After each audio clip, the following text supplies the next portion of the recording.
Pero el título del mensaje de hoy es este: cómo enfrentar las tormentas de la vida.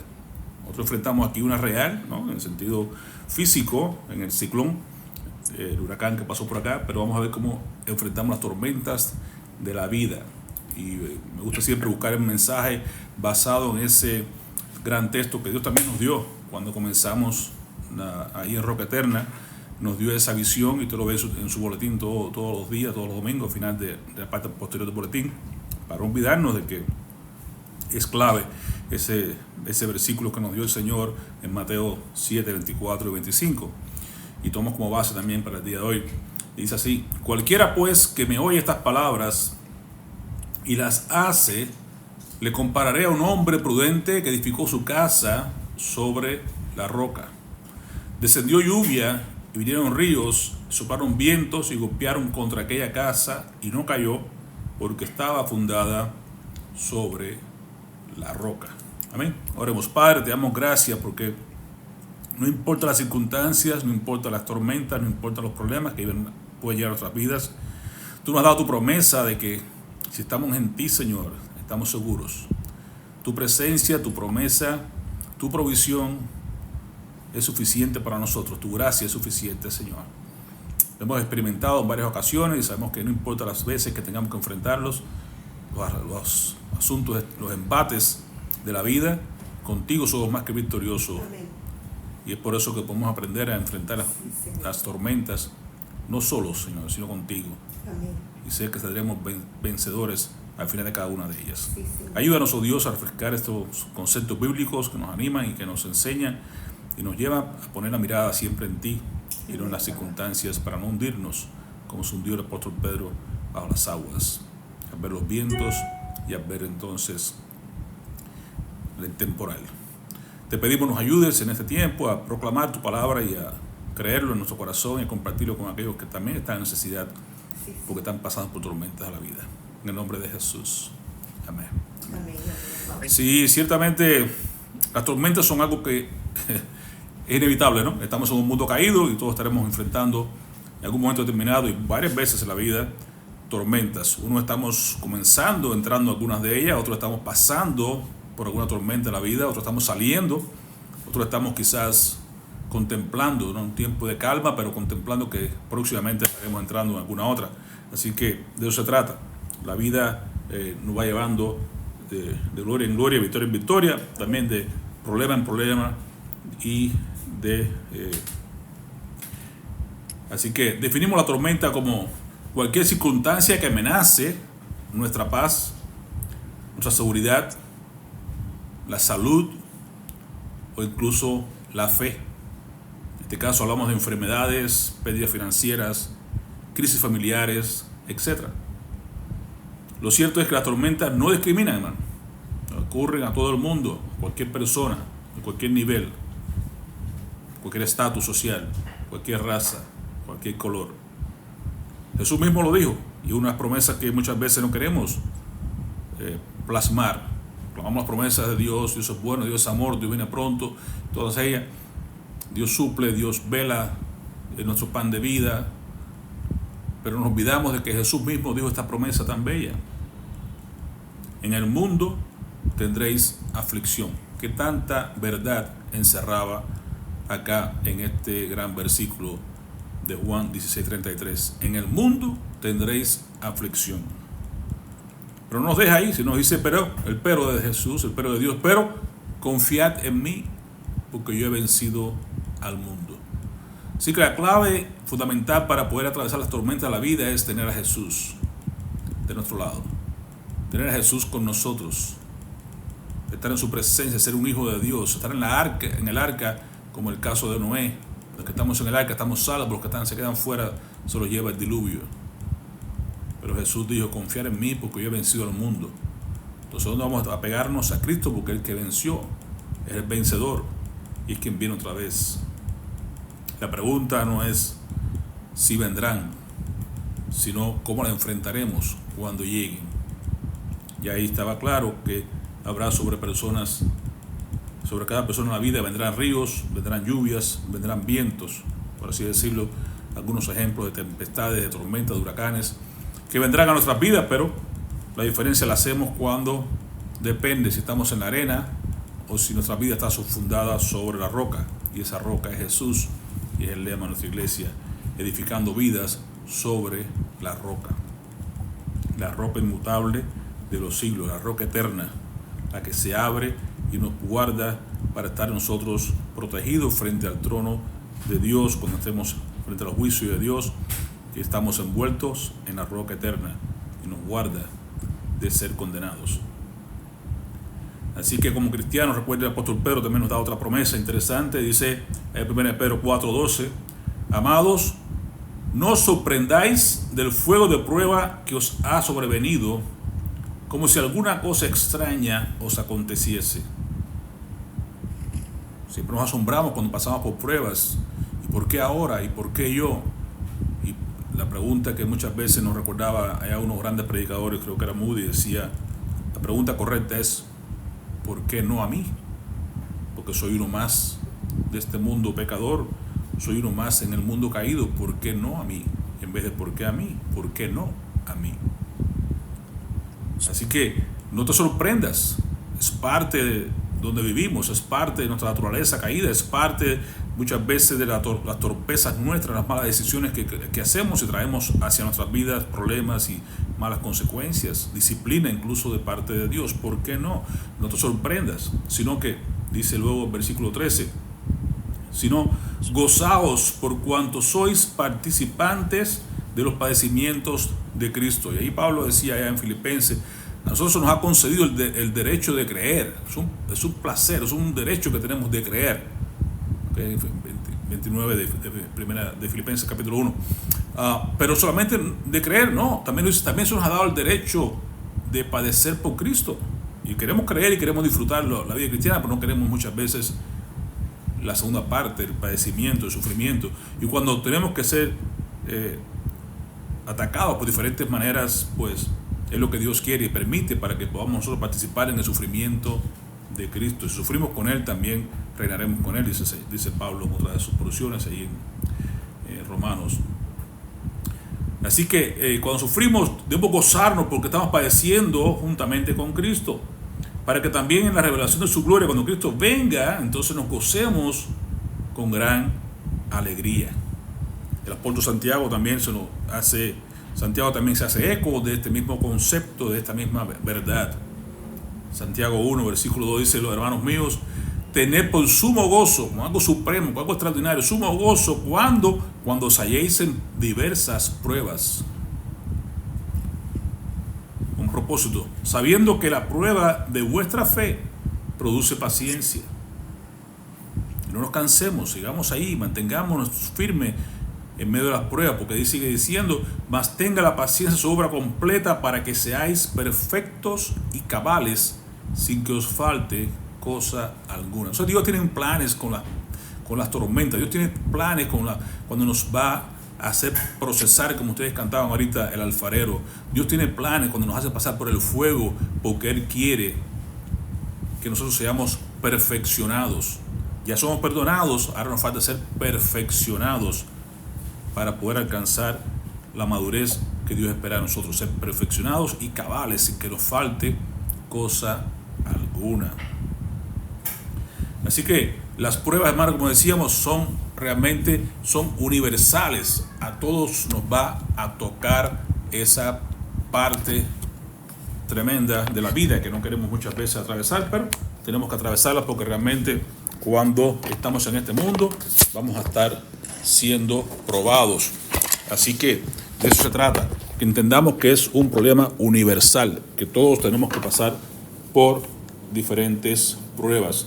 Y ahí nos recuerda el apóstol Pablo, 1 Corintios capítulo 10, versículo 13, dice lo siguiente, no os ha sobrevenido ninguna tentación, en otras palabras, ninguna prueba, ninguna tormenta, ningún río, ninguna tempestad que no sea humana. Así que los seres humanos todos hemos pasado por algún tipo de situación difícil.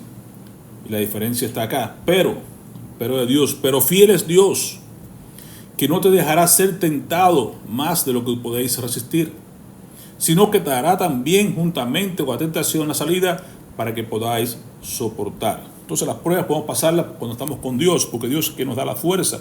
Dios es el que sabe hasta qué punto podemos llegar a resistir. Él conoce, es el gran arquitecto. Los arquitectos en la vida real son los que saben exactamente cuando diseñan un puente qué cantidad de peso puede soportar para que no se caiga. Entonces Dios es el arquitecto de nosotros porque es que nos ha creado. Él sabe cuánto tú y yo podemos soportar las pruebas, las presiones de la vida sin quebrarnos, sin rompernos, sin destruirnos, por así decirlo. Si vamos a quebrarnos, si vamos a rompernos, Él quiere quebrantamiento en nuestras vidas, Él quiere sacar lo mejor de nosotros, quiere quitar lo que no sirve, pero hablamos de no destruirnos. Dios no quiere que la prueba te destruya, la prueba te va a hacer más fuerte, la prueba va a revelar lo que no sirve, lo que va a quitar el Señor de ti, lo que Él quiere quitar para hacer de ti alguien perfecto, cabal, sin que te falte cosa alguna. Dios está en el asunto, así que cualquiera pues que oye estas palabras de Jesús, el Sermón del Monte, al final del Sermón del Monte, y las hace, lo voy a comparar a un hombre prudente que edificó su casa sobre la roca. Cuando descendió la lluvia, los ríos, los bravos vientos y golpearon contra aquella casa, no cayó porque estaba fundada sobre la roca. En cambio, la otra persona que no hizo, escuchó igual que este hombre, pero que no fue prudente porque no hizo conforme a lo que estaba escrito, a lo que Dios ya había planteado, lo compara a un hombre necio que edificó su casa sobre la arena. Y cuando estas mismas situaciones vino a su vida, los ríos, los vientos, las tempestades, entonces se cayó y fue grande su ruina porque no hizo caso de lo que tenía que haber hecho caso. Más que todo, poner en práctica lo que Dios ya había planteado que pusiéramos en práctica. Así que, hermano, cuando venga una gran tormenta en tu vida, en esto presente, cuando venga a tu vida, porque va a venir, de seguro, no es asunto de si va a venir o no, sino cuando venga a tu vida una gran tormenta, recuerda esto: tenemos a un gran Salvador, a un gran sacerdote. Amén. Tenemos a un gran Salvador y que traerá con él juntamente una grande bonanza. Amén. Y en tercer lugar, llegaremos a nuestro destino, al destino que Él tiene para nosotros, de forma segura.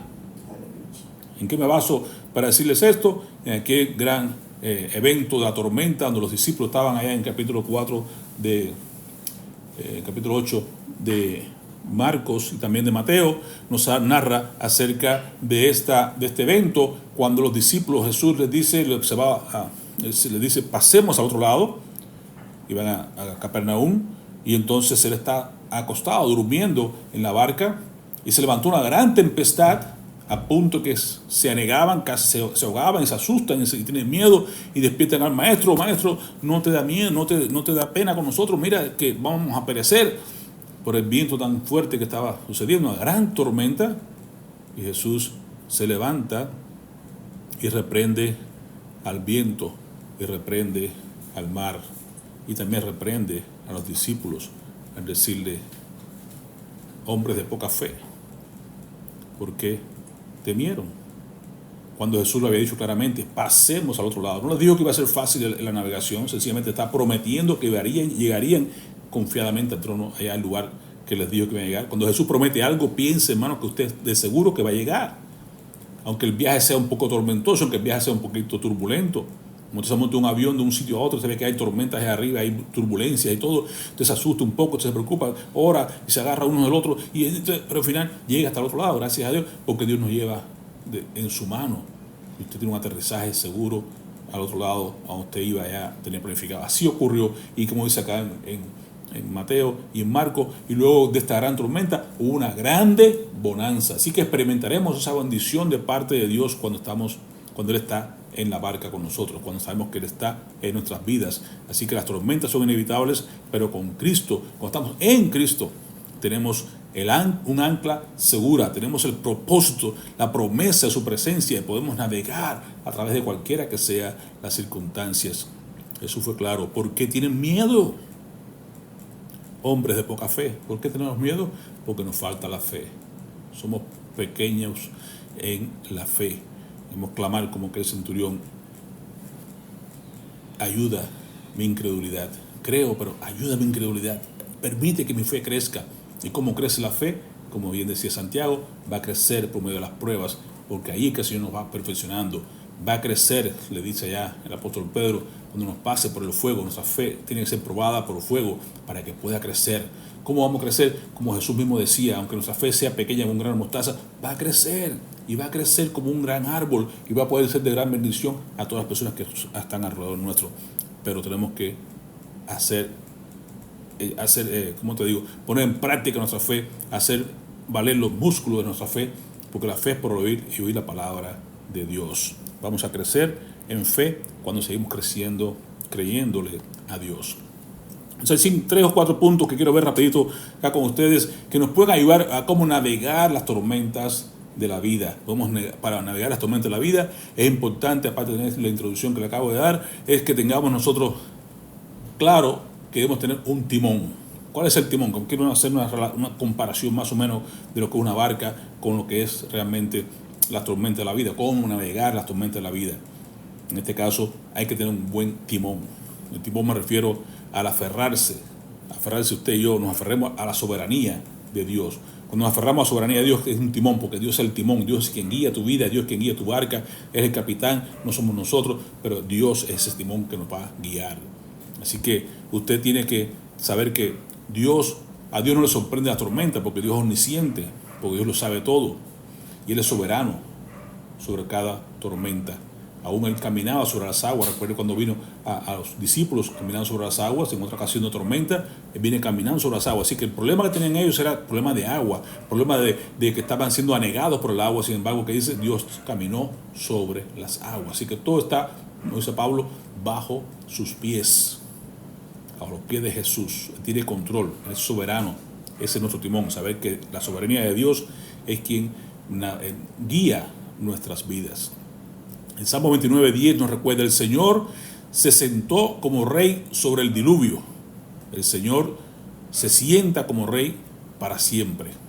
Así que Dios no es un espectador. Dios sencillamente está entronizado, está en su trono. Como dice el Salmo 46, Dios está en su trono, sentado en su trono.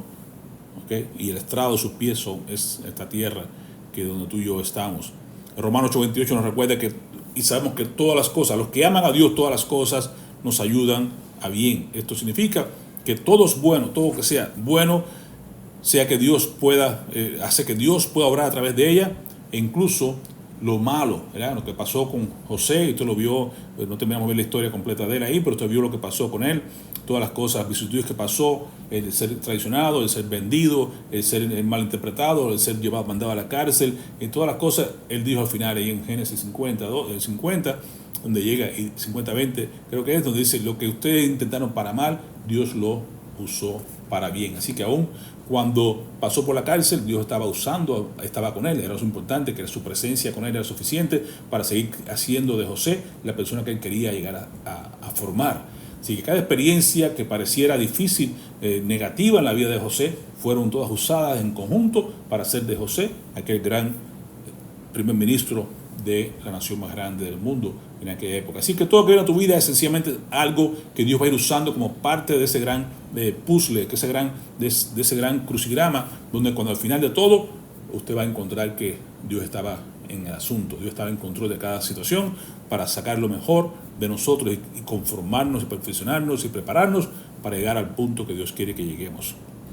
Así que tu pregunta debe cambiar siempre. En lugar de decir ¿por qué a mí?, preguntarle siempre al Señor: ¿qué quieres enseñarme, Señor, en esto? ¿Para qué, Señor, estoy en esto? Muéstrame, Señor, qué estás queriendo sacar de mí en este instante. ¿Qué es lo que no te gusta de mí, Señor, para ponerlo fuera de mi vida? ¿Cómo quieres, Señor, que yo actúe? Señor, enséñame. Quiero aprender de esta experiencia. No quiero perder ningún dolor. Que cada dolor y sufrimiento sea en ti una lección para hacer de ti una mejor persona, un mejor creyente, un mejor cristiano. Declara siempre la soberanía de Dios. Dios está en control. En voz alta, clama y: Señor, tú estás en control. Señor, lo que tú quieras es lo que yo quiero. Jesús nos modeló. Que no sea tu voluntad, que no sea mi voluntad, sino la tuya. Esa es la idea. Que aprendamos a dejar que Dios sea Dios. Y no pedirle a Dios: quita la cruz, quita mi dolor, quítame el problema. No, Señor, aún en medio del problema, aún en medio de la situación, quiero ver que estás ahí conmigo, suficiente. Ahora, enséñame a través de esta experiencia qué quieres que yo aprenda. Dios Yo creo que tú estás en control, aunque yo no lo entienda ahora, pero un día lo entenderé. Jesús le dijo a sus discípulos: lo que yo les digo ahora, lo que yo hago por ustedes ahora, no lo entienden, pero un día lo van a entender, un día sabrán entonces por qué les dije esto, por qué hice aquello, por qué les mostré lo otro. El segundo aspecto que debemos tener en cuenta para navegar las tormentas: no solamente un buen timón, sino tener una buena ancla. El ancla que mantiene que el barco esté firme y que los vientos no puedan sacarla de curso del caminar en que estamos. Es una buena ancla. Es importante el ancla segura de nuestra alma. Y eso no puede ser nuestro sentimiento, porque sentimientos usted sabe que varían muchísimo. Hoy estamos alegres, mañana estamos tristes, pasado mañana estamos preocupados. Y los sentimientos son cosas bien lábiles, bien variantes. Que no sirve, no vale la pena confiar en los sentimientos. Hoy algo te agrada, mañana te aborrece. Hoy quieres algo, no sirve, así no funciona. La fe no se puede basar en sentimientos, sino en hechos. Por lo que Jesús hizo en la cruz, porque Dios está en control, porque Dios nos ama, porque Dios es quien está en su trono. Todas esas cosas son las que hacen que tú puedas tener una bendición, una fe más certera, más firme, porque sabes que Dios está en control, que Dios te ha dado la fe como un regalo para tú usarlo realmente en favor tuyo correctamente. Entonces, la verdad, hermano, es esta: la fe no es la ausencia de miedo. Los discípulos tenían miedo, y usted y yo podemos tener miedo en medio de la tormenta. No es ausencia de miedo, sino es la decisión de confiar a pesar de tener miedo. El salmista David decía ya en su Salmo 56:3: en el día que temo, en ti confío. Vamos a tener temor, pero eso lo quita. Lo importante es que usted tenga fe. Tiene temor, pero tiene fe. Dice el apóstol, dice quién era, Juan, nos narra ahí en 4:18, que el perfecto amor echa fuera el temor. Si cuando tú tienes a Cristo y una fe correctamente bien centrada en Cristo, el temor va a ir saliendo fuera. Pero es importante que aunque tú tengas miedo en lo carnal, en lo humano, en lo natural, tú sientes que cuando estás en la presencia de Dios, cuando tú crees en Dios, cuando tu fe está puesta realmente en Cristo, eso va haciendo que echa fuera poco a poco el temor de tu vida y vas a crecer entonces en esa seguridad. Tu fe es la que es el ancla para ti, no es los sentimientos. En Mateo 8:26, Jesús no criticó la presencia de la tormenta, porque él sabía, estaba ahí estaba la tormenta. Sin embargo, la ausencia de la fe de los discípulos fue lo que él criticó. ¿Por qué teméis, hombres de poca fe? La fe es el ancla del alma. Hebreos 6:19 nos narra más adelante. 2 Corintios 5:7, porque por fe andamos, no por vista. No podemos depender de lo que vemos o los sentimientos en la tormenta. Debemos depender de lo que nosotros sabemos que es la verdad de Dios, de los hechos reales y no de los sentimientos. Así que, hermano, alimente su fe, porque la tormenta aumenta tu tiempo en la palabra y en la oración, porque recuerde que la fe viene por oír y oír la palabra de Dios. Cuanto más tiempo, cuando estás en tormenta, métete más de lleno con el Señor. Vas entonces a tener una firme ancla para tu vida. No mires a la realidad de la tormenta, sino mira a la realidad de la vida de Cristo en ti y quién es Dios por sobre todas las cosas. Canta al Señor, alaba a Dios. ¿Recuerdan Pablo y Silas allá en Hechos 16? Estaban en medio de una tormenta. ¿Se dan cuenta? Metidos en aquella oscuridad, en aquel calabozo. Sin embargo, una tormenta llevó a otra. Ven cómo ellos estaban en medio de la oscuridad, en medio del problema. Era la medianoche, que hacían, cantaban himnos al Señor. Y la gente que estaba ahí, los soldados escuchaban, los otros presos escuchaban. ¿Y qué provocó esto? Un gran terremoto. Así que Dios se goza cuando tú y yo hacemos las cosas como Dios le agrada y nos convertimos en adoradores. En medio de la situación, en medio de la tormenta, en medio del problema, cantaban himnos al Señor. Y el Señor mandó un terremoto que conmovió los cimientos de aquella cárcel, se cayeron las cadenas, se cayó todo el cepo, se abrió todas las cosas y pudieron ser libres en el nombre de Jesús. Al punto que los que estaban allí, el carcelero que dijo que quería matarse, y luego Pablo, ¿qué debo hacer para ser salvo? Y Pablo dice: cree en el Señor Jesucristo, serás salvo tú y tu casa. Y este hombre fue a su casa y trajo a su familia y curó las heridas de Pablo y de los demás presos y le sirvieron comida y ahí se bautizaron con el Señor cuando toda la casa de él creyó lo que había pasado. ¿Por qué? Porque en medio de la tormenta usted no puede estarse quejando y pesumbrado, y por qué yo, y por qué ahora, y ay de mí, no sé qué. No, cántele a Dios, Dios está en control, Dios sabe lo que hace, Dios sabe que no vas a pasar más allá de lo que permita que tú puedas resistir, Dios sabe que va a usar todo para bien. Alabe al Señor por lo que va a suceder. Él no sabía ni siquiera qué iba a suceder, pero alaban al Señor, alabaron a Dios, y Dios se mostró, se manifestó, y trajo grande bonanza, trajo gran bendición, trajo gran salvación a las personas que estaban alrededor de ellos. ¿Por qué? Porque hicieron lo correcto en medio de las pruebas. ¿Cómo manejamos las pruebas? Alabando al Señor en medio del problema. La alabanza cambia tu foco. ¿Por qué? Porque saca de la magnitud del problema en que estamos viviendo a la magnificencia de Dios, la grandeza de Dios. Te das cuenta que si tú te quejas porque tu fe es poca, es porque realmente estás enfocado en el problema y tu problema parece muy grande. Cuando te enfocas en Dios, tu problema se hace pequeño y tu fe crece. Mi Dios es más grande que el problema. Es quien sana toda enfermedad, toda dolencia, todo dolor. Es quien quita toda turbulencia de mi vida, de mi alma. Ese es el ancla, como bien lo dice Pablo en 6:19 de Hebreo. Esta confianza nos da plena seguridad. Es como el ancla de un barco que lo mantiene firme y quieto en el mismo lugar. Y a esta confianza nos la da Jesucristo, que dice Hebreos 6, 19 y 20. Esta esperanza es una ancla firme y confiable para el alma.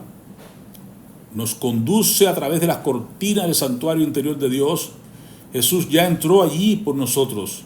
Él ha llegado a ser nuestro eterno sumo sacerdote, según el orden de Melquisedec. Tenemos un ancla segura, hermano. Esa ancla es Cristo Jesús. Tienes un timón, el timón es la soberanía de Dios. Tienes un ancla que es Cristo Jesús, no te va a dejar ser movido más de lo que tú puedas soportar. El tercer punto, en comparación con un barco, es la tripulación. Timón, ancla, la tripulación. En medio de la tormenta hay que buscar, hermano, y aceptar la ayuda de la comunidad. Y eso es la iglesia. Cuando usted tenga problemas, no se esconda, no se aísle, no se aparte, porque ahí es que lo quiere Satanás para poder tomar control de su vida. Hay gente que se aísla y llega hasta suicidarse porque no consiguen o no saben que hay una comunidad en la cual pueden llegar. La iglesia no es un museo de santos, la iglesia es un hospital. La iglesia recibe a todo aquel que viene herido, a aquellas personas que han sido dañados, y eso lo experimentamos muchas veces en la iglesia. Vienen hermanos que llegan porque han sido abusados y maltratados en otras congregaciones, llegan acá y reciben sanidad y se quedan ahí en la iglesia con nosotros y avanzan porque lo hemos recibido con brazos abiertos, lo hemos recibido no para criticarles sino para sanarles, porque la iglesia es ese hospital. La iglesia es ese ejército que cuando están listos y preparados y ya sanados, se envían a la calle también a llevar el evangelio. Son soldados.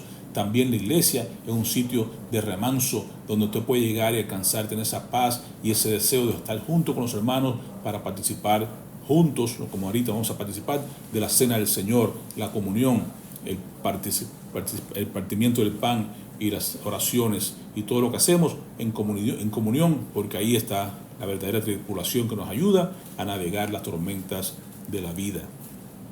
Dios no nos diseñó para ser lone rangers, que estamos por ahí solos. No, somos parte de una familia, la familia de Dios. Fue de cuando nos dio el derecho de ser hijos de Dios, y dice Pablo que nos adoptó por el beneplácito de su voluntad a la familia de Dios. No podemos enfrentar tormentas solos porque seremos presa fácil de la tormenta, pero juntos podremos vencerlo.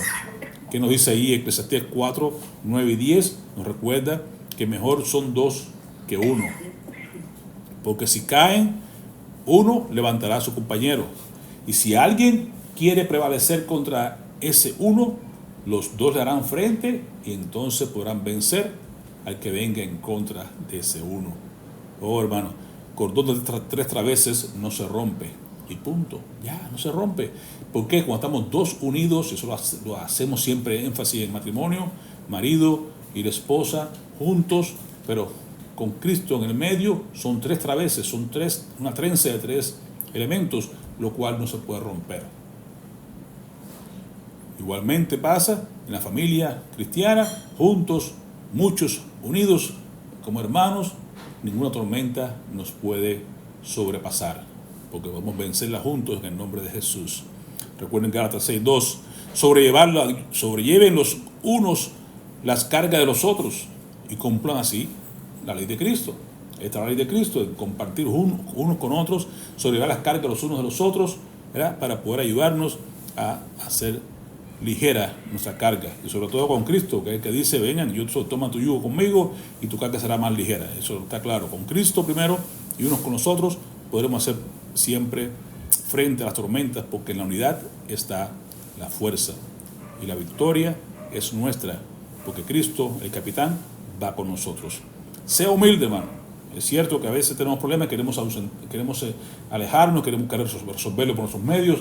No, sea humilde y venga y reconozca su debilidad, su necesidad, su tormenta, su problema ante la iglesia.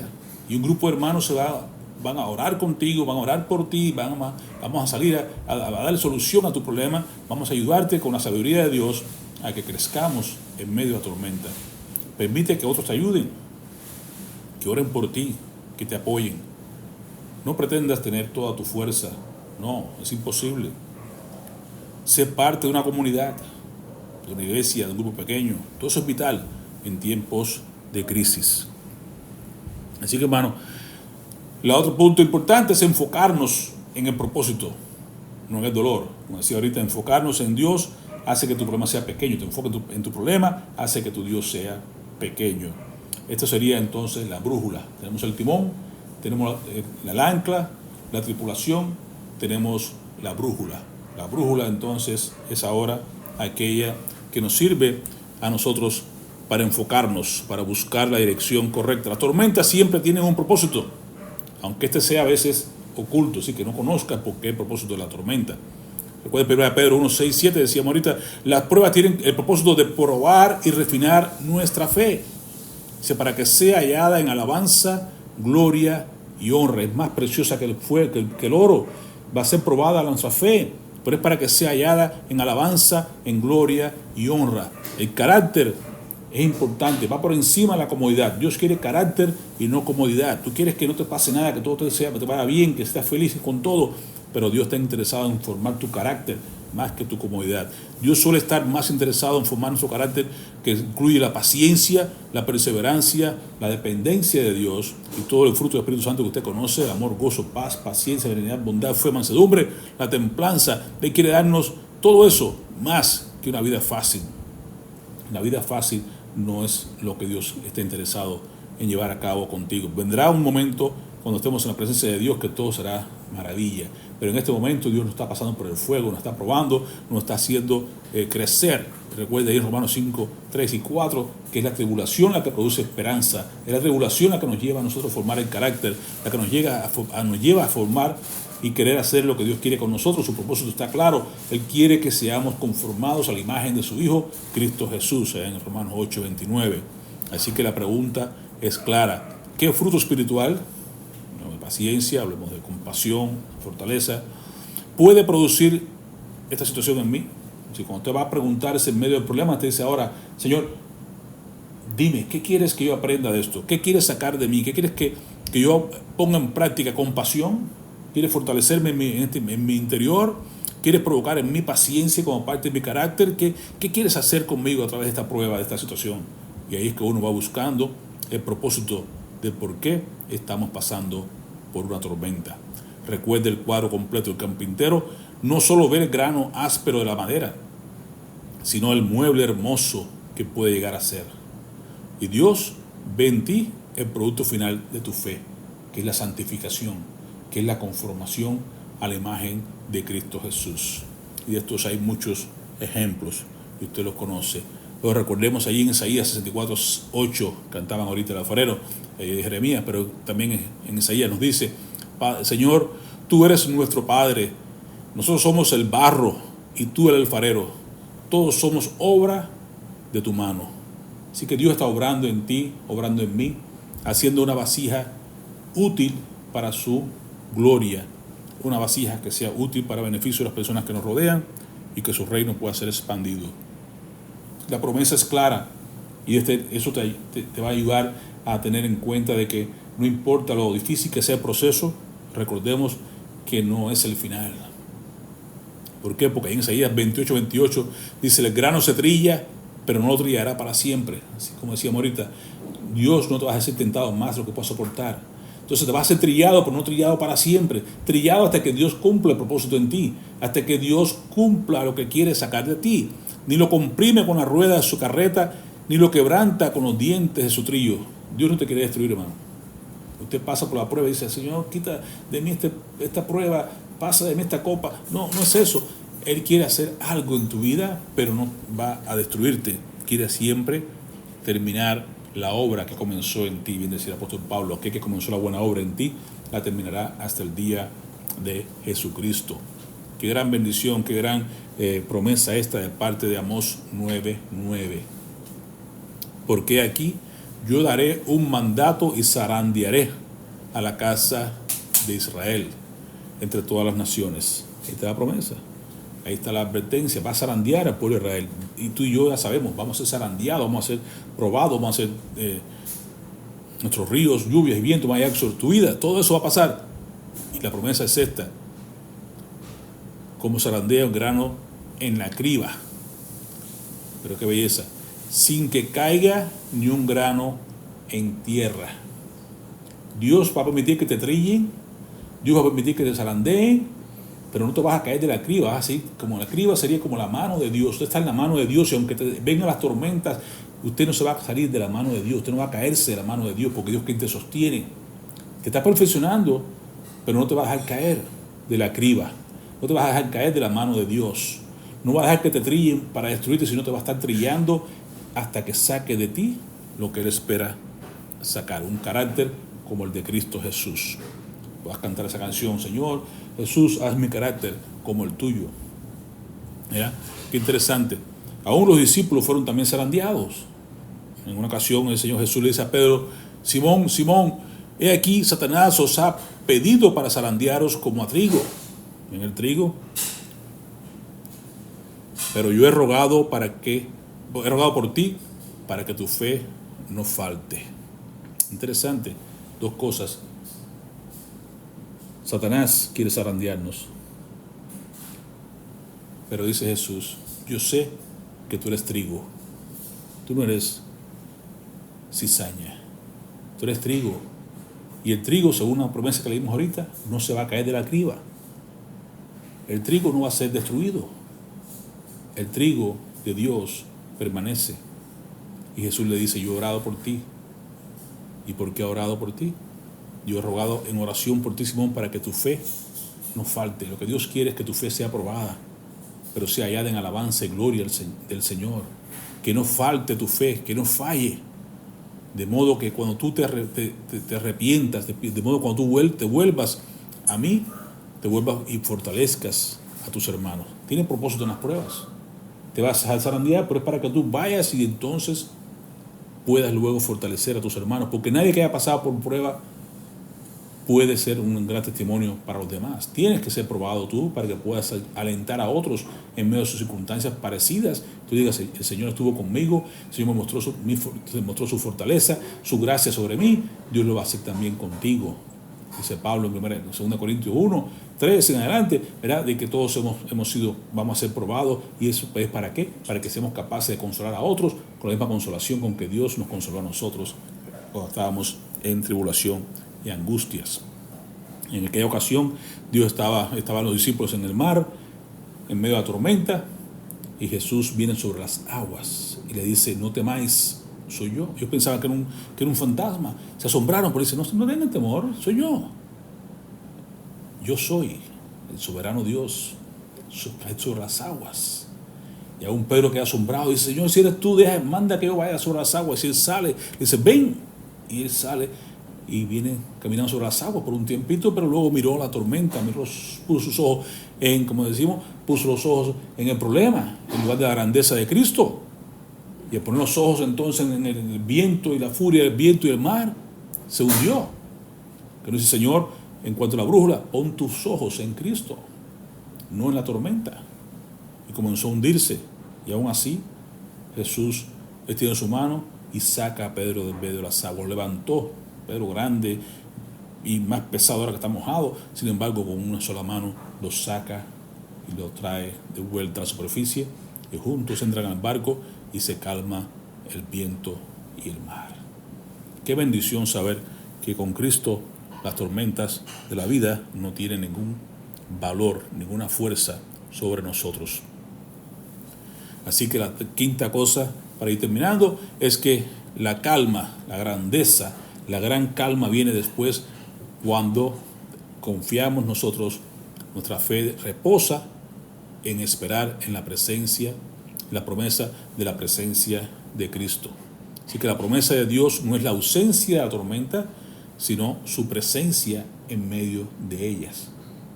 Recuerden, aquí caso tenemos interesante de los 3 hebreos fueron lanzados allí al fuego, en el pozo, aquel fuego, aquel horno de fuego. Sin embargo, dice que habían, cuando el rey Nabucodonosor miraba, decía, pero no eran 3, ¿cómo que veo 4? Porque no siempre Cristo nos quita la carga de la tormenta, nos rescata de la tormenta. Puede muchas veces evitar que la tormenta llegue, puede incluso quitar la tormenta cuando la tormenta nos azote, pero en otras ocasiones decide caminar contigo en medio de la tormenta. Y ahí estaba Cristo con los 3 hebreos en medio del fuego, de la prueba que estaban pasando. Ahí estaba Él con ellos. Así que muchas veces es el consuelo, es su presencia, es su gracia con nosotros lo que nos ayuda a enfrentar las pruebas de la vida. No siempre la va a quitar, no siempre va a evitar que llegue, no siempre va a hacer que pase más rápido de lo que tú quieres que pase. Sin embargo, como le dijo a Pablo, bástate mi gracia, mi presencia, mi poder se perfecciona en tu debilidad. Así que esa gran promesa que dijo en Mateo 28:20, y aquí yo estoy con vosotros todos los días hasta el fin del mundo. En Isaías 43:2, cuando pases por las aguas, yo estaré contigo, no te negarán. No dice si pasas, sino cuando pases por las aguas. La promesa es su compañía. Yo estaré contigo. Aunque pases por el fuego, no, la llama no arderá en ti, dice ahí esa promesa, ¿verdad? Pero la idea es que Cristo con nosotros, su presencia es lo que hace que tú seas fortalecido. Así que Dios habla con él. La práctica de la presencia de Dios es que tú y yo hablemos constantemente, que estemos conscientes de su presencia en nosotros. Eso le diga a tus miedos y a tus problemas, le diga, Señor, el Señor está conmigo, Dios está en control. Descansa en Él. Y a veces la fe más grande no es la que lucha, sino la que descansa y dice, Jesús, tú estás aquí en este barco conmigo. Señor, en ti confío, es suficiente. Si tú estás conmigo, yo no tengo que temer a nada en este mundo. Amén. Así que, ¿quién más encontró una tormenta interesante? Se encontró el apóstol Pablo allá en medio, en Hechos capítulo 28, una gran tormenta que vino, estuvieron 2 o 3 días ahí sin poder comer, sin ver la luz del sol, una tormenta extraordinaria. Aun cuando Pablo había dicho que no navegaran porque no estaban en condiciones de navegación, ellos se lanzaron como quieran, hicieron caso a Pablo, pero aquí tenemos la presencia de Dios. Aparece Jesús en medio de la noche y le habla a Pablo, le dice, no temas, ninguno de los que hay acá se perderá, todos los que viajan contigo van a ser salvos, no se preocupe. Y él se fortalece, comen y todas las cosas y esperan que amanezca. Incluso muchos querían irse corriendo, querían tirar el barco, el barco grande tiene unos pequeños botes para huir, y dijo, corten todas las riendas, no se baje nadie del barco, que se baje, se va a hundir, pero que se quede aquí va a ser salvo porque tuve la revelación de parte de Dios. Y eso que les digo, hermano, en medio de la tormenta usted no huya, usted no corra. Muchas veces cuando estamos hablando de personas de matrimonio y ven que no quieren seguir una solución, me voy a salir para acá, me voy a salir para allá, voy a viajar para acá, no, corta todas las amarras, no deje nada, quédese en el barco, permanezca, descanse en el Señor, y ahí es que usted va a ver la bendición de que no se va a perder nada. Pero usted trata de salir corriendo, usted está buscando una vía de escape, no lo haga. El apóstol Pablo nos enseña claramente que si Dios está contigo, te promete que va a estar contigo y te dice que no te salgas del barco para que no te hundas en el mar, para que no tengas entonces que sufrir pérdida, ahí está la bendición. Así que, hermano, tenemos la promesa, tenemos su presencia, solo tenemos que permanecer. No te tires del barco, permanece en el barco, permanece con Dios, y entonces tú vas a ver la gloria de Dios. Isaías nos habló del zarandeo. Amén. ni un grano caerá, nos dijo Amós 9:9. Cristo ora por Pedro cuando dijo que iba a ser zarandeado. Los discípulos estaban en medio de la tormenta, pero Cristo estaba con ellos en medio de la tormenta. Y si no, vino a ellos caminando sobre el mar. Pablo también estuvo en una tormenta, como habíamos hablado hace un segundo. Elías también estuvo en tormenta. Los 3 hebreos en el horno de fuego. Y Pedro nos dice que no nos sorprendáis cuando estemos nosotros en diversas pruebas, como si fuego hubiera venido sobre nuestra vida. Así que el propósito de la tormenta, hermano, es formar nuestro carácter, no es destruirnos, es quitar la paja del grano, aprender a ver a Dios. Como decía Job, de oídas te había oído, pero ahora mis ojos te ven, después que pasó todos sus problemas. Nos ayuda a acercarnos a Él. La tormenta no es para que nos alejemos, sino para que nos acerquemos a Él, a aprender de Él y ser conformados conforme a Cristo. Por tanto, Cristo es nuestra ancla, la cual nos mantiene firmes y no nos dejará ser movidos de lo que hemos creído. Recuerda, por tanto, todo el que oye estas palabras y las pone en práctica es como un hombre prudente. Usted y yo, hermano, vamos a ser prudentes, que construyó su casa sobre la roca. Cuando vino el viento, la lluvia y la tempestad, no cayó porque estaba fundada sobre la roca. Así que no se trata de sobrevivir, se trata de triunfar en medio de la circunstancia, en medio del huracán. Las tormentas se enfrentan con estos elementos que les acabo de compartir, con un timón, que es la soberanía de Dios, Dios está en control, con un ancla, que es la fe inconmovedora de nosotros. Creo en Él más de lo que confío en lo que veo. La comunidad, que es el grupo de la tripulación, el grupo de personas que estamos en la iglesia, no estoy solo. Propósito, tenemos la brújula que nos enseña a enfocarnos en el propósito que Dios tiene para nuestras vidas. Esto producirá algo bueno en mí. Y la presencia de Dios nos trae calma a nuestras vidas. Jesús dijo, yo estaré contigo. Dice, si Jesús está conmigo, ¿quién contra mí? Dice Pablo. Así que, hermanos, vamos a orar. Señor, te damos gracias porque tú eres nuestro refugio. Tú eres nuestra fortaleza, Señor. Ayúdanos, oh Dios, a recordar que en medio de la tormenta, tú eres Dios. Tú eres quien camina sobre las aguas.